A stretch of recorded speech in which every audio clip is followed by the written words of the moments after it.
जल्दी से हमारे चैनल को लाइक ठोक दीजिए और सब्सक्राइब ठोक दीजिएगा। Thank you. करते हुए सीधे हम अपने काम की बात करेंगे कि जो आपके लिए काम की बात है वही आपके लिए काम की बात ही करेंगे, हम फालतू की बात नहीं करेंगे।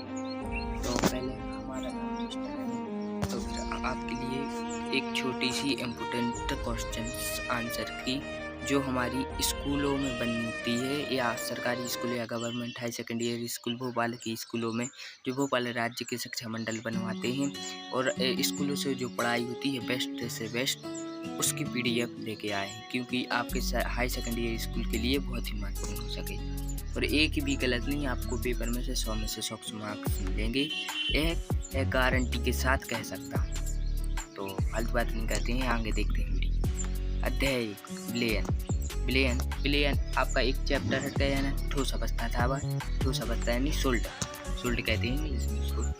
तो अध्याय 1 विलयन देख लेते हैं। ये तो परिभाषा आपको अगर आए भी तो आपको तो विलयन तो पता ही होगा, विलयन तो आपने 10वीं में पढ़ा होगा, 11वीं में पढ़ा होगा।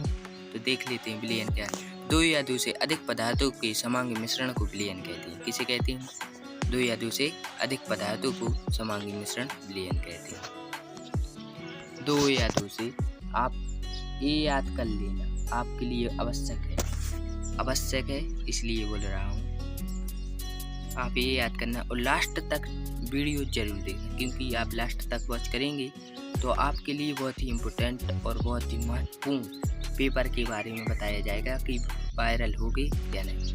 ये यदि वायरल हुई तो आप तो टॉप करेंगे, साथ में सब लोग भी टॉप करेंगे, इसलिए लास्ट तक जरूर देख लेते हैं। पहले हम इनके आंसर देख लेते हैं, क्योंकि पेपर 19 सितंबर से है, इसलिए देख लेते हैं। 2 या 2 से अधिक सूक्ष्म पदार्थों को समांगी मिश्रण विलयन कहते हैं। ये तो हो गया हमारा। अब देखते हैं समांगी मिश्रण के विभिन्न अवयवों को किसी भी भौतिक विधि द्वारा, जैसे छानना, पहले तो आपको ये याद कर लेना, छानना, निथारना या अपकेंद्रण आदि विधि द्वारा पृथक नहीं किया जा सकता। पृथक नहीं किया जा मतलब ग्रहण या कछु भी नहीं किया जा सकता। सीधी सी बात है, आपको समांगी छानना, निथारना ये कर लेना और या अपकेंद्रण आदि विधि कर लेना। ये 2 आपके बहुत ही इम्पोर्टेंट है, तो आपने पूरी विधि याद कर ली है, समझ जाना। क्योंकि समांगी मिश्रण विभिन्न अवयवों के किसी भी भौतिक विधि द्वारा, जैसे छानना, निथारना या अपकेंद्रण आदि विधि द्वारा, किस द्वारा? अपकेंद्रण आदि विधि द्वारा पृथक नहीं किया जा सकता। जैसे छानना, निथारना, अपकेंद्रण विधि द्वारा पृथक नहीं किया जा सकता। आगे देखिए विलयन के घटक। विलयन में कम मात्रा में उपस्थित पदार्थ विलय या एवं अधिक मात्रा में उपस्थित घटक विलायक कहलाता है। यह तो आपको समझ में आया गया। विलयन में कम मात्रा में उपस्थित पदार्थ के विलय या एवं अधिक मात्रा में उपस्थित घटक विलायक कहलाते हैं। अधिक मात्रा, सीधी बात है, अधिक मात्रा में उपस्थित रहते हैं वह विलायक कहलाते हैं। विलयन की कम मात्रा, ये याद रखना कि विलयन की कम मात्रा। द्विअंगी विलयन, ऐसा विलयन जिसमें 2 घटक होते हैं द्विअंगी विलयन कहते हैं। आपको बहुत ही अच्छे से, बहुत ही समझदार तरीके से ये तो समझ में आएगा कि द्विअंगी विलयन किसे कहते हैं, क्योंकि साफ साफ लिखा है ऐसी विलयन जिसमें 2 घटक होते हैं उन्हें द्विअंगी विलयन कहलाते हैं। कौन कहलाते हैं? द्विअंगी विलयन कहलाते हैं। ये आपका पहला चैप्टर है, दूसरा चैप्टर भी आ जाएगा थोड़ी ही दिन, तो नहीं परसों तक आ जाएगा, इसलिए चलिए पर हमारे चैनल को सब्सक्राइब जरूर करें और वीडियो को एंड तक देखें। आपको एक राज की बात बताएं, आपको एक बहुत ही महत्वपूर्ण, जो आपकी परीक्षा में 100 मार्क्स में से 100 मार्क्स देने की गारंटी दी है, इसलिए जरूर। हम ये नहीं चाहते कि आप ना टॉप करें, आप भी टॉप करें, हम भी टॉप करें साथ में। देख लेते हैं वे विलयन जिनमें विलायक जल होता है जलीय विलयन कहते हैं। सीधी बात है, जिनमें विलयन रेत है वे जल में रेत है, सो जलीय विलयन कहते हैं। एक सी बात है ना यार। चलो देखते हैं। आ जलीय जल के अतिरिक्त अन्य विलायक जैसे बेंजीन होगा, कार्बोनाइट्रेट होगा, क्लोराइड हो गया, एथिल हो गया, एल्कोहल हो गया, ईथर हो आदि अजलीय विलयन कहलाते। सीधी बात कर लेना, बेंजीन हो गया, कार्बोनाइट्रेट हो गया, एल्कोहल हो गया, एथिल हो गया, ईथर आदि अजलीय विलयन कहलाते। नहीं, मेरे साथ पहले आप लोग बिना देखे बोलना। क्या अजलीय विलयन किस कहते हैं? जल के अतिरिक्त अन्न विलायक और, मैं याद करवा रहा हूँ, सीधा याद करो आप। अजलीय क्वेश्चन या कोई ने दे दिया या कुछ कर दिया तो सीधा याद करो, हाड़ में जाए सब कुछ, तुम तो याद करो। जल अतिरिक्त, जल के अतिरिक्त तुम्हें अगर दो भी याद कर लिए तो आपको अजलीय विलयन याद हो जाए। सीधी बात है, आपको ये कहना है जल के अतिरिक्त अन्न विलायक, जैसे क्या, कार्बोनाइट्रेट हो गया, बिना देखे बोलना, एथिल हो गया, एल्कोहल हो गया, ईथर हो गया आदि अजलीय विलयन कहलाते हैं। मैंने क्या नहीं बोला? बेंजीन, मैंने भी बिना देखे बोला था बेंजीन। कार्बोनाइट्रेट एक बार और पढ़ लेते हैं। जल के अतिरिक्त अन्न विलायक जैसे बेंजीन, कार्बोनाइट्रेट, क्लोराइड, एथिल, एल्कोहल, ईथर आदि अजलीय विलयन कहलाते हैं। मैं तो वीडियो जल्दी जल्दी बना दूंगा, पर आपको भी तो समझ में आए। बोलो, क्या गलत कह रहा हूँ? आपको भी तो समझ में आए। चलो आगे देखते हैं। थोड़ी पीडीएफ उल्टी टाइप से सुधारनी पड़ेगी, थोड़ी उल्टी टाइप से आपको जब टेलीग्राम पे देंगे तो आपको सही देते हैं। पदार्थ की अवस्था के आधार पर देखो, विलयन के प्रकार देख लेते हम। पदार्थ की अवस्था के आधार पर विलयन के प्रकार, आपको सीधी सी बात है, विलायक एक ही रहेगा। जैसे कि अगर ठोस आ गया तो वह ठोस ही ठोस रहेगा विलायक, और जैसे कि गैस आया तो गैस ही गैस रहेगा, ऐसा रहेगा। तो जैसे कि पहले आ गया गैस, हमको तीनों अवस्था लिखना है उल्टी दिशा में। देखो, उल्टी, गैस, द्रव, ठोस।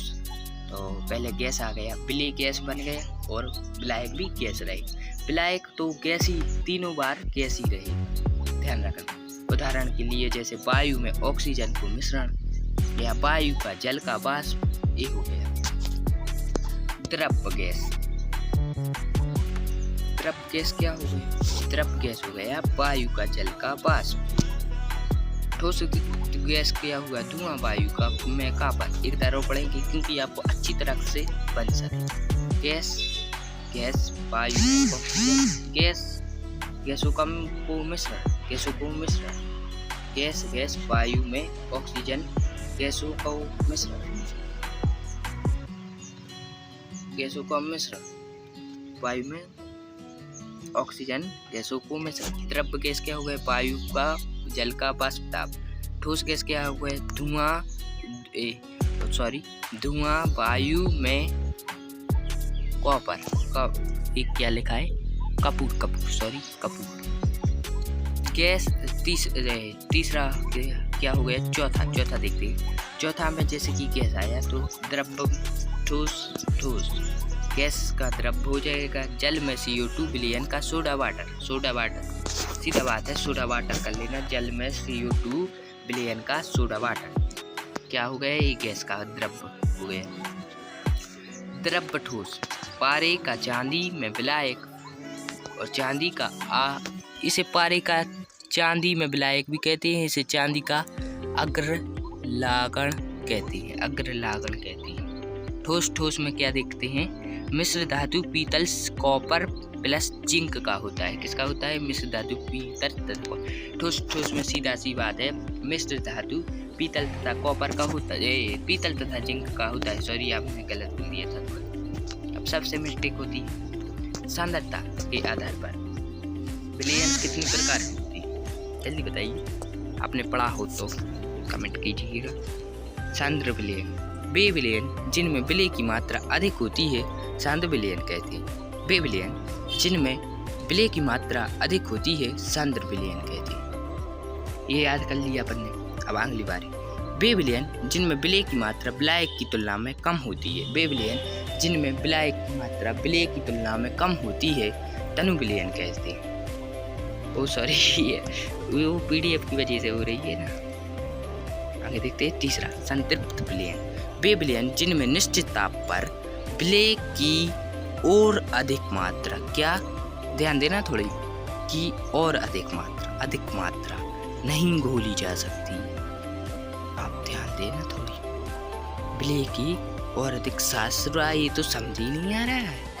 चल फिर से देख लेते हैं। वे विलयन जिनमें निश्चित ताप पर, ध्यान रखना, वे विलयन जिनमें निश्चित ताप पर विलेय की और अधिक मात्रा नहीं घोली जा सकती संतृप्त विलयन कहलाते हैं। क्या कहलाते हैं? संतृप्त विलयन कहलाते हैं। अब असंतृप्त नहीं, संतृप्त विलयन अच्छे से याद नहीं हुआ अभी, आपको एक बार और बताएंगे। वे विलयन जिनमें निश्चित ताप पर विलेय की और अधिक मात्रा नहीं घोली जा सकती। क्या नहीं, ध्यान रखना, नहीं पर आपको समझ नहीं आएगा।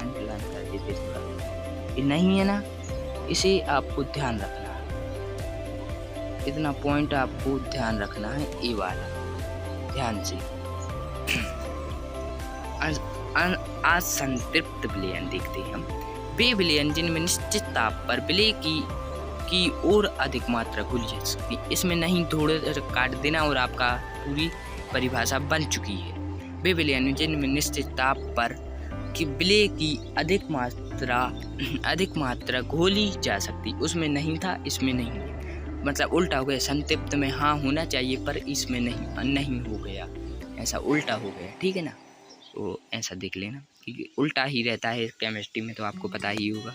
वे विलयन जिनमें निश्चित ताप पर विलेय की और अधिक मात्रा घोली जा सकती है उन्हें असंतृप्त विलयन कहलाते हैं या कहते हैं, जो भी कहना हो आपको। अति संतृप्त विलयन, वे विलयन जिनमें निश्चित ताप पर, क्या कहना है आपको? अति यानी अधिक हो गया, वो तो सीधी सी बात है। अपेक्षा, वो विलयन जिनमें निश्चित ताप पर विलेय की मात्रा संतृप्त विलयन की अपेक्षा असंतृप्त विलयन। अपेक्षा क्या लिखा है? थोड़ी कट गया है ना, क्या लिखा है? अधीन, अधिक लिखा है, अधिक होती है। वे विलयन जिनमें निश्चित ताप पर विलेय की मात्रा संतृप्त विलयन की अपेक्षा अधिक होती है अति संतृप्त विलयन कहलाते हैं। ठीक है, अब ये देख लेते हैं विलयन की सांद्रता को व्यक्त करने की विधियाँ। जैसे कि शक्ति की तो आपको परिभाषा आती होगी। कार्य करने की दर को शक्ति कहते हैं। इसका ऐसा ही मात्रक वाट है, आपको बहुत ही काम आएगा। वो तो याद आ गया था, तो थोड़ी डायलॉग छोड़ दिया। चलो आगे देखते हैं। किसी विलयन की शक्ति या समृद्ध विलयन के 1 लीटर 1000 घन सेंटीमीटर में उपस्थित विलेय की ग्रामों की विलेय की मात्रा होती है। किसी विलयन की शक्ति या समृद्ध विलयन के 1 लीटर 1000 घन सेंटीमीटर में उपस्थित विलेय की ग्रामों की विलेय की मात्रा होती है। किसी विलयन में की शक्ति, देखो जब तक याद नहीं हो ना, हमें ऐसे जाना नहीं है, चाहे वीडियो कितनी ही बड़ी हो जाए आपकी। ऐसा कभी नहीं पढ़ना कि हाँ पढ़ लिया और ऊपर से निकल गया, ये कभी नहीं करना हम लोग को, क्योंकि इस चैनल का एक ही उद्देश्य है कि आपके लिए समझ में आए सब कुछ, और ना आए तो आपको रट्टू तोता बनने की भी जरूरी नहीं है। मैन पॉइंट याद कर लेना और 2 मिनट में पेपर में लिख के आ जाना, सीधी बात है। किसी विलयन की शक्ति या समृद्ध विलयन के 1 लीटर 1000 घन सेंटीमीटर में उपस्थित विलेय की ग्रामों की विलेय की मात्रा होती है। भाई बहुत ही अच्छा सा है, आपके लिए समझ में आना चाहिए। किसी विलयन की शक्ति या समृद्ध, क्या लिखा है? समृद्ध विलयन की, किसी विलयन की शक्ति या समृद्ध विलयन की 1 लीटर 1000 घन सेंटीमीटर में उपस्थित, 1 लीटर और 1000 घन सेंटीमीटर। घन देखा है आपने? वो घन देखा है ना? अरे यार घन नहीं देखा, यस बना के बताएं क्या? नहीं, वीडियो बड़ी हो जाएगी कि बना के तरह। किसी विलयन में शक्ति की समृद्ध विलयन की 1 लीटर 1000 घन सेंटीमीटर में उपस्थित विलेय की ग्रामों की विलेय की मात्रा को होती है। शक्ति बराबर क्या हो गया? विलेय की ग्रामों की मात्रा। शक्ति बराबर क्या हो गए? विलेय की ग्रामों की मात्रा। शक्ति बराबर क्या हो गए? विलेय की ग्रामों की मात्रा। शक्ति बराबर ए आपका सूत्र बन जाएगा।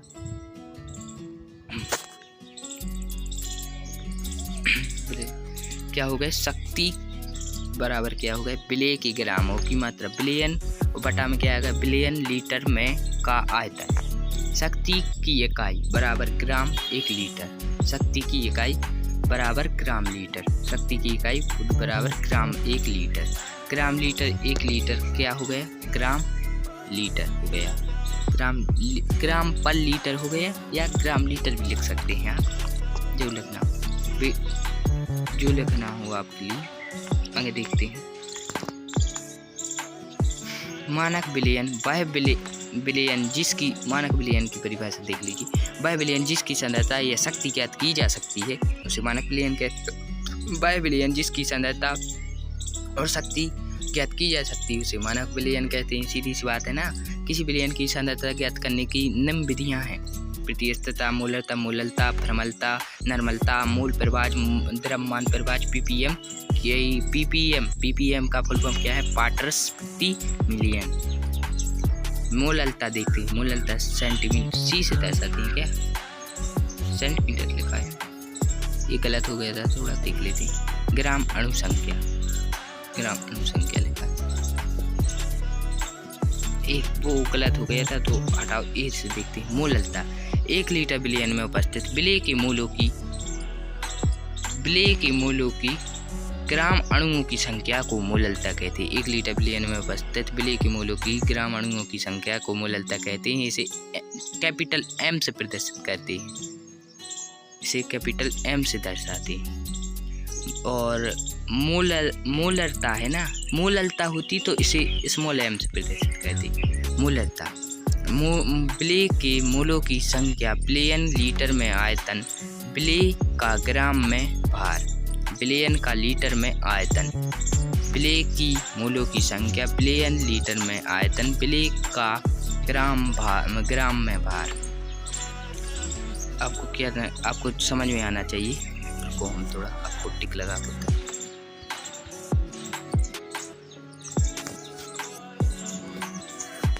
ये आपके लिए मूललता का फॉर्मूला बन चुका है, ध्यान रखना, ये आपके लिए मूललता का फॉर्मूला बन चुका है। देखो, विलेय के मूलों की संख्या बटे बिलियन के लीटर में आयतन, फिर क्या होगा, विलेय का ग्राम में भार बटे बिलियन का लीटर में आयतन। ये आपका फॉर्मूला पूरा तैयार हो चुका है। आगे देखते हैं।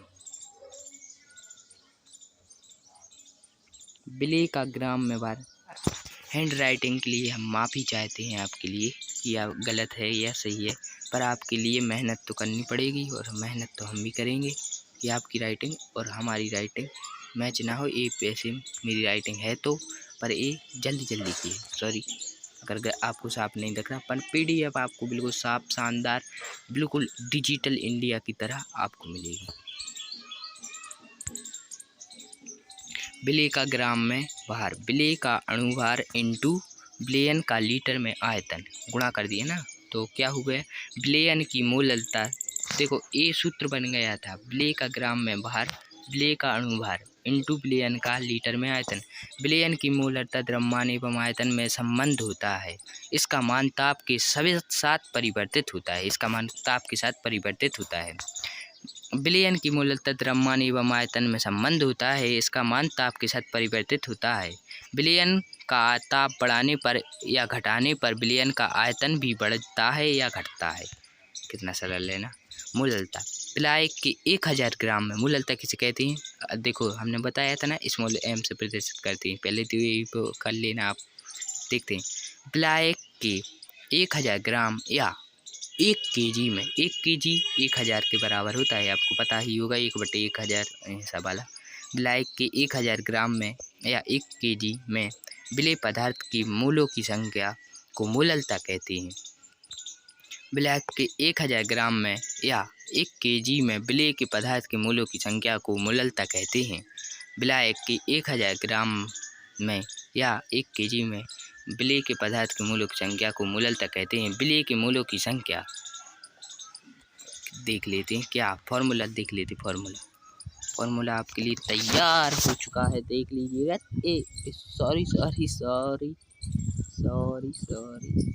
ये बन गया, ये थोड़ा ऐसा हो गया। ये फार्मूला आपके लिए तैयार, धड़ाकेदार फार्मूला।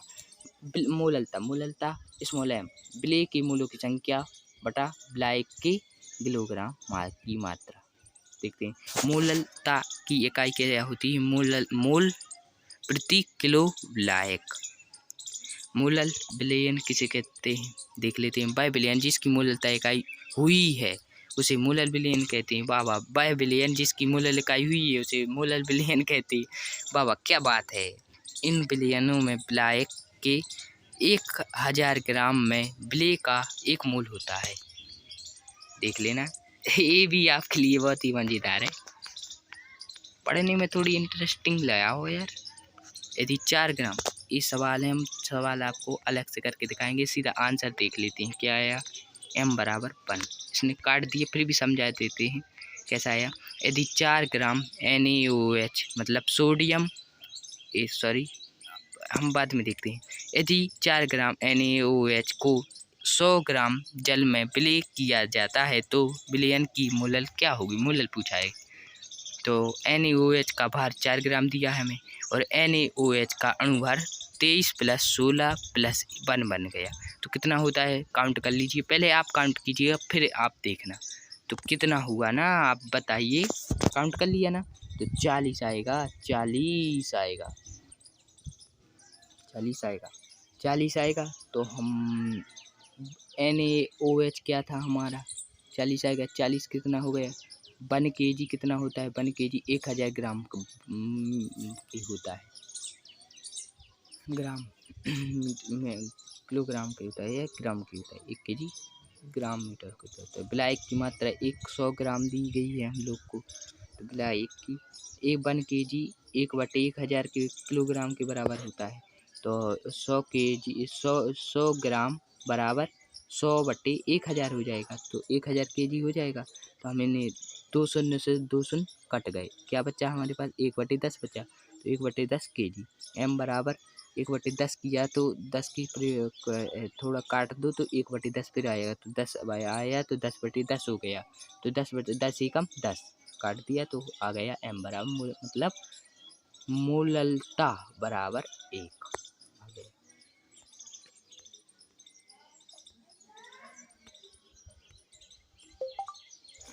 मोललता बराबर 1।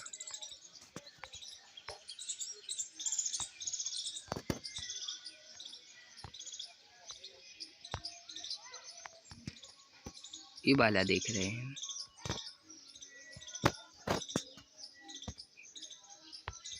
ज़्यादा ही लंबी वीडियो हो रही है पर कुछ नहीं है यार, होने दो वीडियो लंबी, उससे क्या है, अपन लोग को तो पढ़ने से मतलब है ना। आपके लिए पेपर तो लेके ही आएंगे चाहे कुछ हो जाए। मोललता द्रव्यमान एवं द्रव्यमान में संबंध होता है, अतः मोललता का मान ताप पर निर्भर नहीं करता। मोललता का द्रव्यमान एवं द्रव्यमान में संबंध होता है, अतः मोललता का मान ताप पर निर्भर नहीं करता। फॉर्मूलता देख लेते। 1 लीटर विलयन में 50 विलय की ग्राम सूत्रभारों की संख्या उसकी फॉर्मूलता कहलाती है। इसे F से प्रदर्शित करते हैं। किसी यौगिक में सूत्रभार उसके सूत्र में उपस्थित परमाणु भारों का योग होता है। फॉर्मूलता F बराबर विलय के ग्राम के सूत्रभारों की संख्या बटे विलयन की का लीटर में आयतन। आयनिक विलय का द्रव्यमान ग्रामों में बटे विलय आपको ए भी लिख सकते हैं ना, ये सूत्र पहले तो आपको सूत्र बता दे, ये बन गए। कुछ भी गलत नहीं होना चाहिए आपका, चाहे आप वीडियो देखें, हमारा फर्ज है कि गलत ना हो, ये ध्यान रखना। विलय के ग्रामों के सूत्रभारों की संख्या बटे फॉर्मूलता को F से दर्शाते, ध्यान रखना। विलयन का लीटर में आयतन, आयनिक विलय का द्रव्यमान ग्रामों में, ये भी लिख सकते हैं। फिर हम क्या लिखते हैं, फॉर्मूलता बराबर F बराबर विलय के अणुभार विलयन का लीटर में आयतन। तो फॉर्मूलता की इकाई क्या बन गई, ग्राम सूत्रभार प्रति लीटर। तो फॉर्मूलता विलयन बाय विलयन जिसके 1 लीटर में विलय के 1 ग्राम सूत्रभार उपस्थित हो, फॉर्मूलता विलयन कहलाता है। मोलल की तरह यह भी ताप पर प्रभावित होती है। मोलल भी ताप पर प्रभावित होती थी, यह भी ताप पर प्रभावित होती है। विलयन में फॉर्मूलता एवं मोललता लगभग समान होती है। प्लीज़ यार हमारे चैनल को सब्सक्राइब जरूर कीजिए। आपको ये PDF टेलीग्राम पर मिल जाएगी। टेलीग्राम का नाम है science India. Mister Anil. Please, इस साइंस का चैनल है, बायोलॉजी के चैनल, हर चीज़ आपको, हर 11th-12th की PDF भी मिल चुकी हैं। और आपको रियल पेपर के लिए भी यही आज की बात है कि आपको रियल पेपर ज़रूर मिलेगा। विमर्श पोर्टल से बात हो चुकी है तो आपको ज़रूर मिलेगा। आपको चाहे मेरी बात गलत लगे या सही लगे तो आपकी मर्जी, आप देख लेना।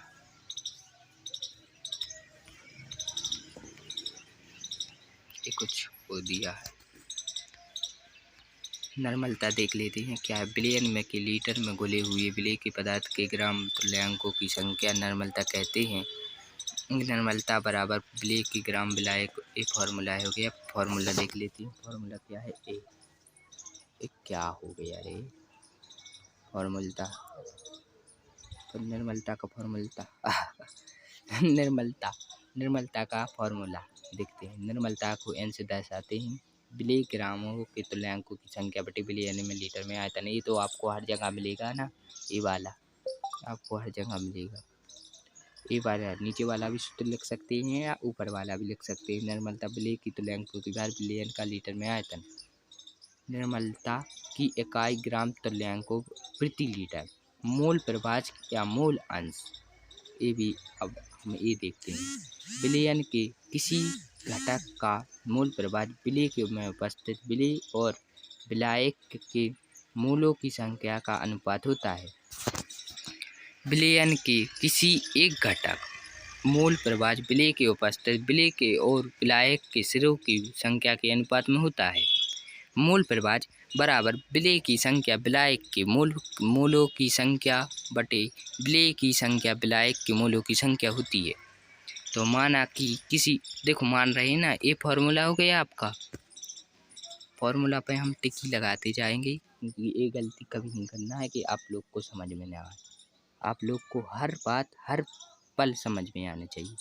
आपकी धड़कन सिर्फ साइंस के लिए धड़कनी चाहिए, साइंस इंडिया के लिए धड़कनी चाहिए।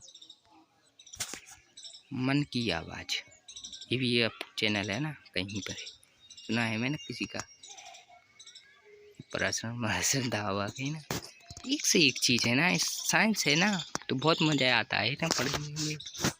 आपको भी आता होगा, मुझे तो यार बहुत आता है। ये PPM की विधि बताई थी आपको, ये निर्मलता पर थे हम लोग।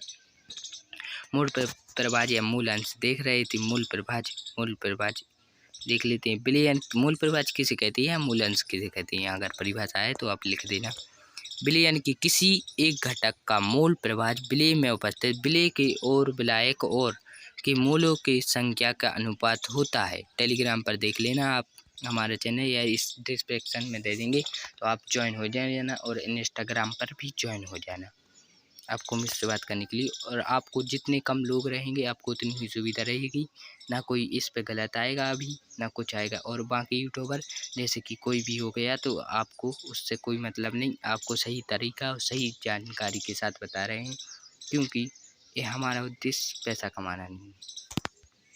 अच्छी तरह से आप, भले ही हमारा चैनल कम व्यूज़ या कम आए, अगर 2 बच्चों ने भी देख लिया तो बहुत है मेरे लिए, मैं भी पढ़ूँ और वो भी पढ़े।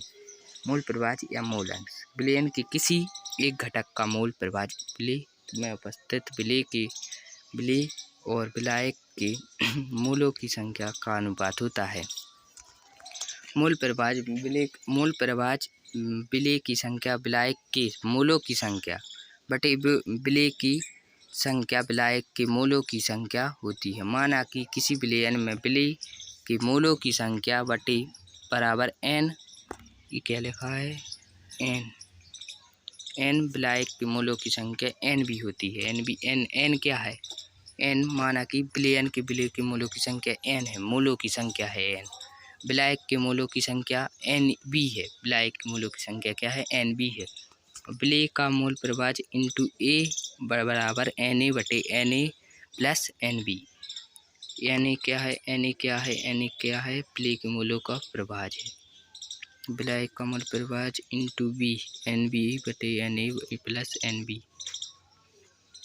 मूललता द्रव्यमान एवं द्रव्यमान में संबंध होता है, अतः मूललता का मान ताप पर निर्भर नहीं करता है। फॉर्मूला 1 लीटर बिलियन में उपस्थित विलेय के ग्राम भारों की संख्या को उसकी फॉर्मूलता कहलाती है। इसे एफ से प्रदर्शित करते हैं। इसे भी ये वाला दूसरा आ गया।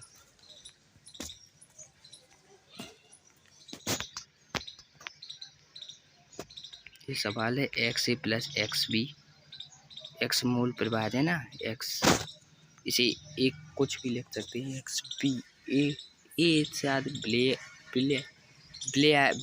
ब्लैक है और बी ब्ले है।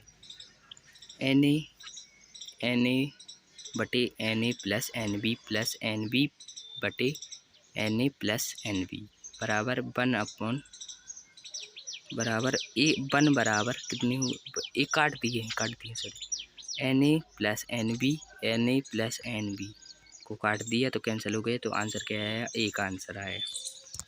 मूल प्रभाज की कोई इकाई नहीं होती है क्योंकि यह समान प्रकार के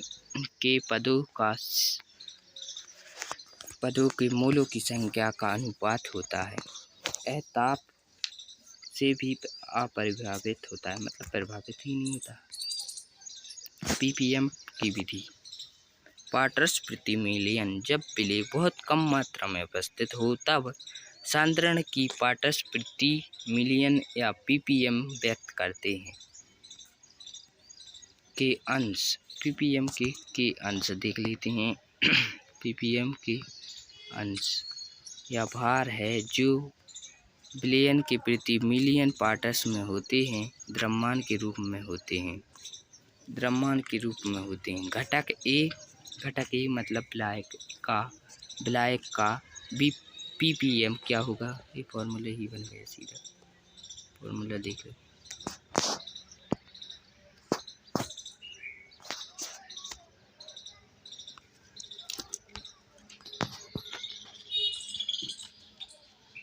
ये इधर 10 माइनस, इधर फेरेट का मान दिया है 10 माइनस 6 फेरेट का मान दिया है। आयतन के रूप में घटक ए का भी पीपीएम, घटक ए का आयतन बिलियन का मूल आयतन, ये सूत्र हो गया था पीपीएम का सूत्र।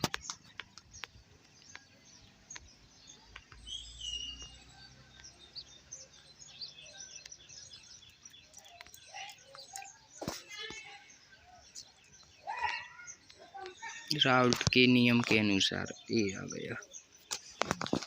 अवाष्पशील विलेय का अणुभार ज्ञात कीजिए। राउल्ट के नियम के अनुसार ये अणुभार ज्ञात करना है।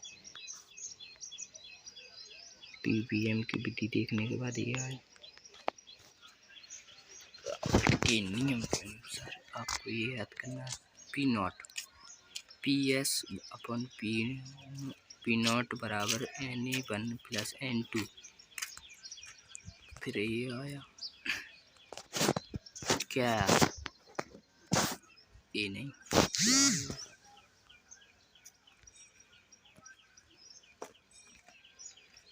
N1 और विलेय एवं विलायक के मूलों की संख्या देखते हैं। तनु विलयन के लिए N1 को नगण्य मान लेकर छोड़ने पर पी नॉट बराबर PS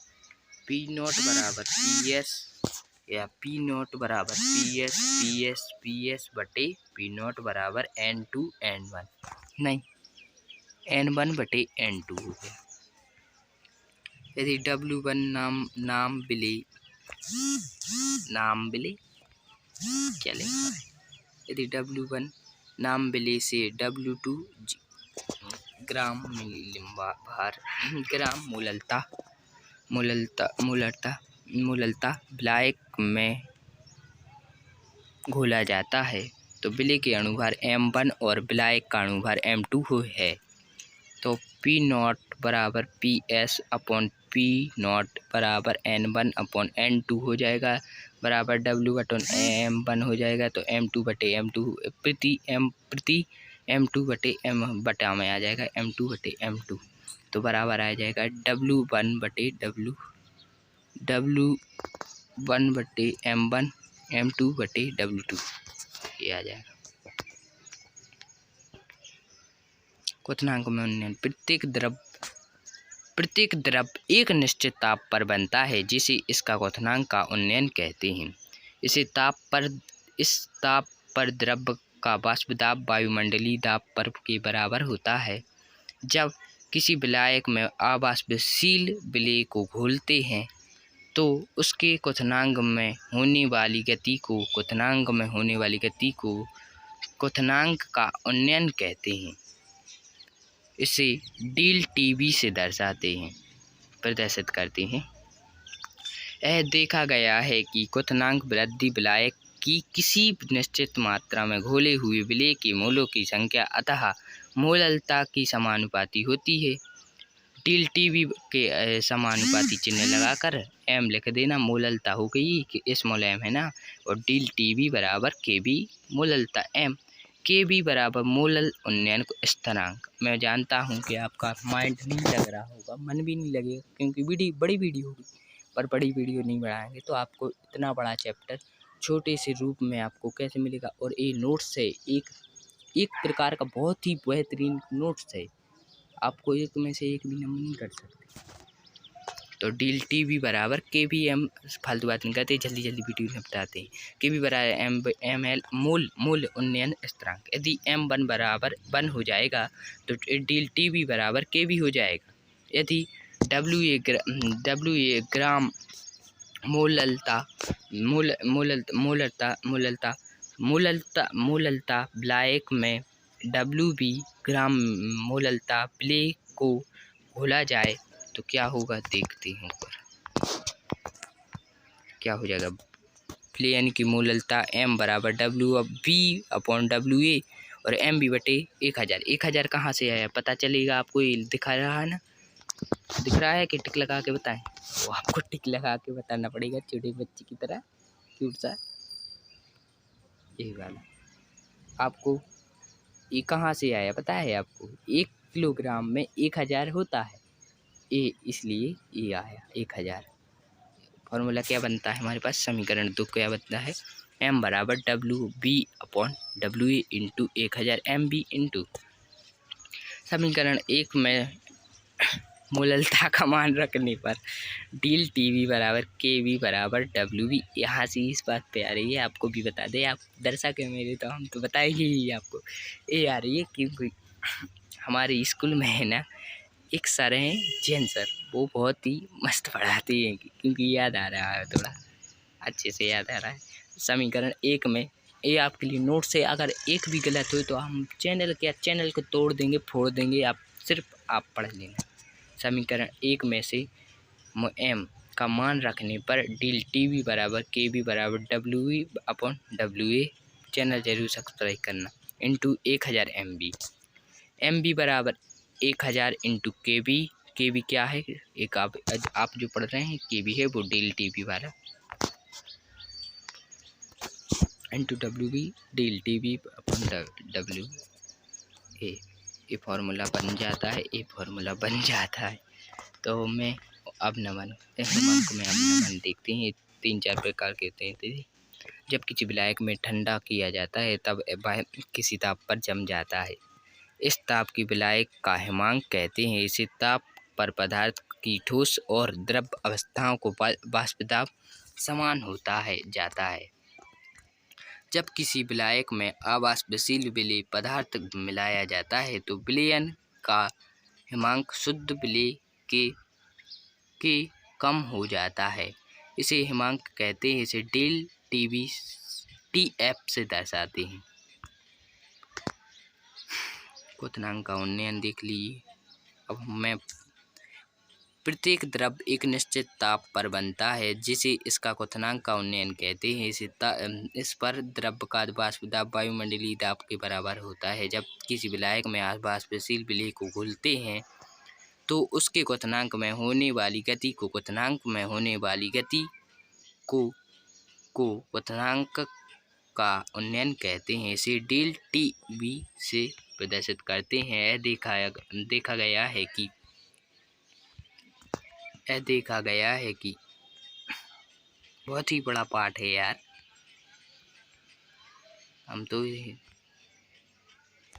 कहाँ पढ़ रहे थे ना। हिमांक का अपनावन पढ़ लिया था।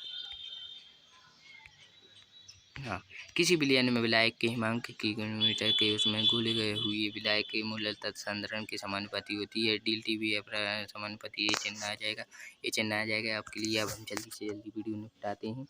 ये आ जाएगा, क्या आ जाएगा, ए आ जाएगा, ए ए ए आ जाएगा।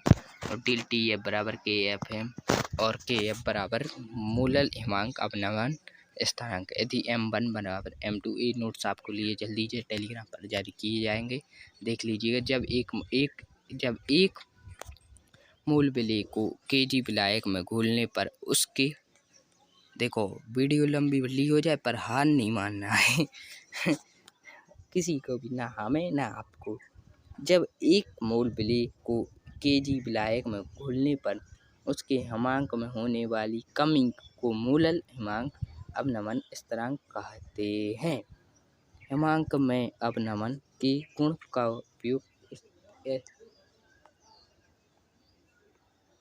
एथिलीन ग्लाइकॉल में एंटीक्रोज में उपयोग किया जाता है।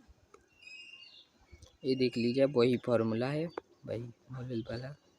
ये आ जाएगा MB बराबर 1000 इंटू KV इंटू W.B और DLTV इंटू WA।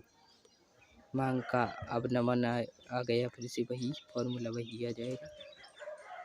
परासरण और मिश्रण में दाब, ये जरूर याद करना है हम लोग को। पहले हम शुरू से देख लेते हैं। MB बराबर 1000 into KV into WB into DLTV into WA। तो हम परासरण दाब और परासरण क्रिया देख लेते हैं।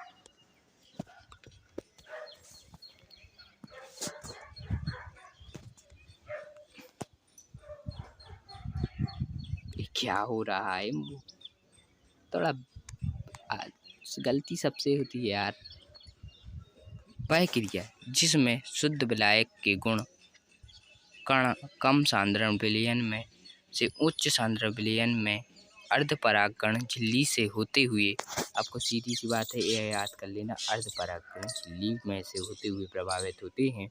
पराशुद्ध आप कहते हो अर्ध परागण झिल्ली, ऐसी झिल्ली जिनमें से विलायक के कण निकल जाते हैं किंतु विलेय के कण या अणु के नहीं निकल पाते हैं, ऐसी झिल्ली को अर्ध परागण झिल्ली कहते हैं।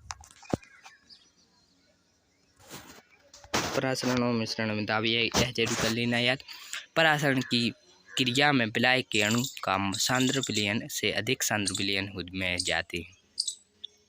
परासरण की क्रिया में विलायक के अणु सांद्र विलयन से अधिक सांद्र विलयन में जाते हैं। मिश्रण में क्रिया में गैस के अणु अधिक घनत्व से कम घनत्व वाले में जाते हैं। ये बहुत सी सरल है आपके लिए। परासरण के विलयनों को का गुण धर्म होता है, परासरण के विलयन का गुण धर्म होता है, मिश्रण गैसों का द्रव्यों का होता है, सीधी बात है।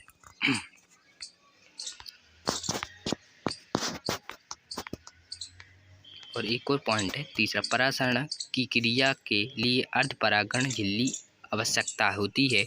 मिश्रण में अर्ध के क्रिया के लिए अर्ध परागण झिल्ली की आवश्यकता नहीं होती। इसमें आवश्यकता होती है, इसमें नहीं होती है। परासरणता आप किसे कहते हैं, ये आया तो आप लिख सकते हैं वह न्यूनतम अधिकतम बल जिस पर आरोपित करने पर विलायक के अर्ध परागण झिल्ली में से होते हुए विलयन के प्रवेश हो जाते हैं, परासरणता कहलाता है।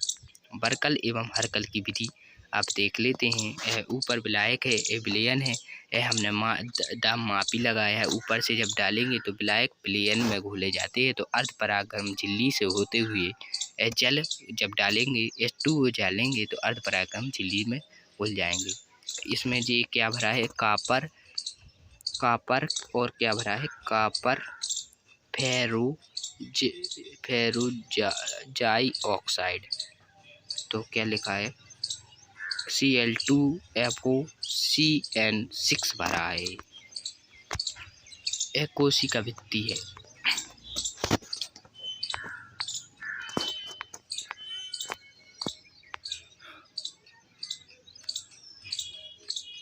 ये जल का एथिल एल्कोहल एथिल और 1.1% है।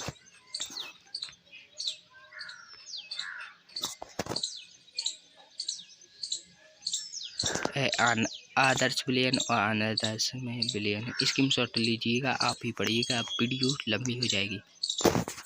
ये देख लीजिए, ये भी देख लीजिएगा। ए भी समपरासी विलयन विपरीत उत्क्रम परासरण क्या है ये देख ले। ये भी आपके लिए इम्पोर्टेंट है, इसका आंसर देख लीजिएगा। पाई बराबर, ये पाई है, याद रखना, ये जी कहीं लग रहा है, ये पाई है, पाई है, पाई है भाई साहब, पाई 2.45 पॉइंट लिया गया।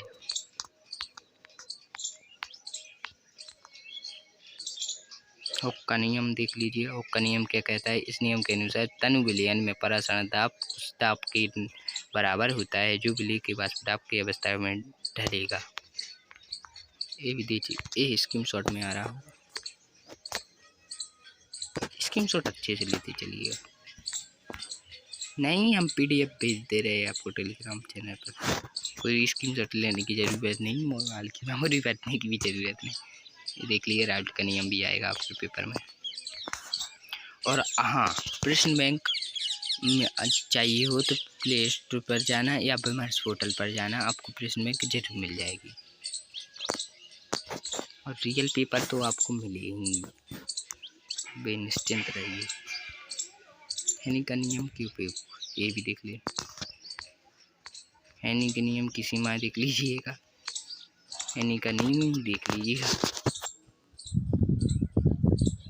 लास्ट है ना, हेनी के नियम के बाद एक लास्ट का पेज थोड़ा इधर लग गया था, बता रहे हैं, ये वाला, ये लिखना है आपको, ये वाला, ठीक है। हेलो गाइस, प्लीज़ हमारे चैनल को सब्सक्राइब कीजिए। और आज की बात ये है कि पेपर मिलने वाले हैं और आपको पेपर के भरोसे मत बैठना है, आपको पढ़ते ही रहना, पढ़ते ही रहना, पढ़ते ही रहना, ठीक है। Bye. So good day, good morning. अभी हमारे यहाँ तो गुड मॉर्निंग हो रही, तो गुड मॉर्निंग, गुड नाइट, जब भी आप वीडियो देख रहे हैं, या गुड इवनिंग, कुछ भी। Thank you. प्लीज़ हमारे चैनल को सब्सक्राइब जरूर करिए। आपका एक सब्सक्राइब दिल थाम के बैठता है मेरे लिए, दिल में जगह बना लेता है, इसलिए आपका एक सब्सक्राइब जरूर चाहिएगा। और आप सब्सक्राइब नहीं देखते तो क्या यार, सब्सक्राइब में थोड़ी ना आपका कुछ जाता है, लाइक कर देना, शेयर कर देना, कुछ भी कर देना, पर वीडियो पूरी जरूर देखना। यही अंत में बोलना चाहूँगा, दुनिया में नहीं, देश में दुनिया का नाम रोशन कर। Thank you.